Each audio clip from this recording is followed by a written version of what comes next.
ಮೈಸೂರು ಮೂಡ ಬಹುಕೋಟಿ ಹಗರಣ ಪ್ರಕರಣಕ್ಕೆ ಸಂಬಂಧಪಟ್ಟಂತೆ ಮೂಡ ಆಯುಕ್ತ ದಿನೇಶ್ ಕುಮಾರ್ ಹಾಗೆ ಕಾರ್ಯದರ್ಶಿಯನ್ನ ಎತ್ತಂಗಡಿ ಮಾಡಿದ ಹಿನ್ನೆಲೆಯಲ್ಲಿ ನೂತನ ಮೂಡ ಆಯುಕ್ತರನ್ನ ಈಗ ನೇಮಕ ಮಾಡಲಾಗಿದೆ. ನೂತನ ಮೂಡ ಆಯುಕ್ತರು ಹಾಗೆ ಕಾರ್ಯದರ್ಶಿಗಳನ್ನ ನೇಮಕ ಮಾಡಲಾಗಿದೆ. ರಾಜ್ಯ ಸರ್ಕಾರದಿಂದ ನೂತನ ಆಯುಕ್ತರಾಗಿ ಎಎನ್ ರಘುನಂದನ್ ಆಯ್ಕೆಯಾಗಿದ್ದಾರೆ.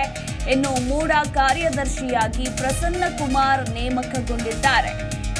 ಬಹುಕೋಟಿ ಹಗರಣ ಪ್ರಕರಣಕ್ಕೆ ಸಂಬಂಧಪಟ್ಟಂತೆ ಮೂಡ ಆಯುಕ್ತ ದಿನೇಶ್ ಕುಮಾರ್ ಹಾಗೆ ಕಾರ್ಯದರ್ಶಿಯನ್ನ ಎತ್ತಂಗಡಿ ಮಾಡಲಾಗಿತ್ತು. ಈಗ ನೂತನ ಮೂಡ ಆಯುಕ್ತರು ಹಾಗೆ ಕಾರ್ಯದರ್ಶಿಯನ್ನ ನೇಮಕಗೊಳಿಸಲಾಗಿದೆ. ರಾಜ್ಯ ಸರ್ಕಾರದಿಂದ ನೂತನ ಆಯುಕ್ತರಾಗಿ ಎಎನ್ ರಘುನಂದನ್ ಹಾಗೆ ಕಾರ್ಯದರ್ಶಿಯಾಗಿ ಪ್ರಸನ್ನ ಕುಮಾರ್ ನೇಮಕಗೊಂಡಿದ್ದಾರೆ.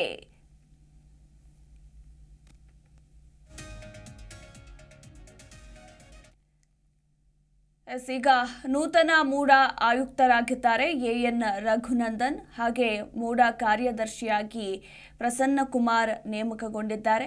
ರಾಜ್ಯ ಸರ್ಕಾರ ನೇಮಿಸಿರುವಂಥದ್ದು. ಈ ಕುರಿತಾಗಿ ಅಧಿಕೃತ ಆದೇಶ ಕೂಡ ಹೊರಬಿದ್ದಿರುವಂಥದ್ದು.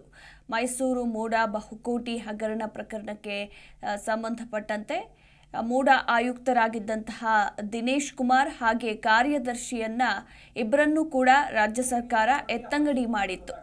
ಈಗ ಹೊಸ ಅಧಿಕಾರಿಗಳನ್ನ ನೂತನ ಅಧಿಕಾರಿಗಳನ್ನ ರಾಜ್ಯ ಸರ್ಕಾರ ನೇಮಕಗೊಳಿಸಿದೆ.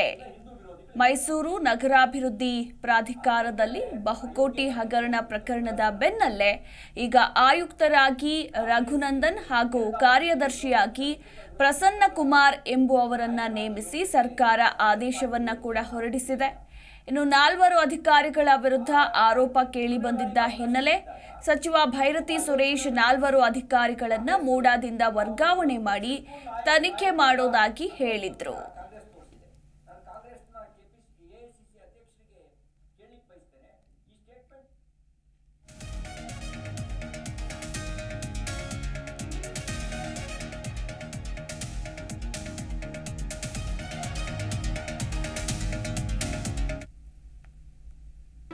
ಜಿ ಕನ್ನಡ ನ್ಯೂಸ್ ಈಗ ನಿಮ್ಮ ಮನೆಯಲ್ಲೇ ನೋಡಿ. ಎಲ್ಲ ಕೇಬಲ್ಗಳಲ್ಲಿ ಈಗ ಲಭ್ಯ. Sun Direct 292, Jio TV 1334, U digital 162, city cable 51, GTPL 17, Abhishek cables 821, Rockline telecommunication 51, Shri Basaveshwara number 60, Vinayaka digital number 53, in digital number 896ರಲ್ಲಿ ನಿಮ್ಮಿಸ್ತದ ಜಿ ಕನ್ನಡ ನ್ಯೂಸ್ ನೋಡಿ ಆನಂದಿಸಿ.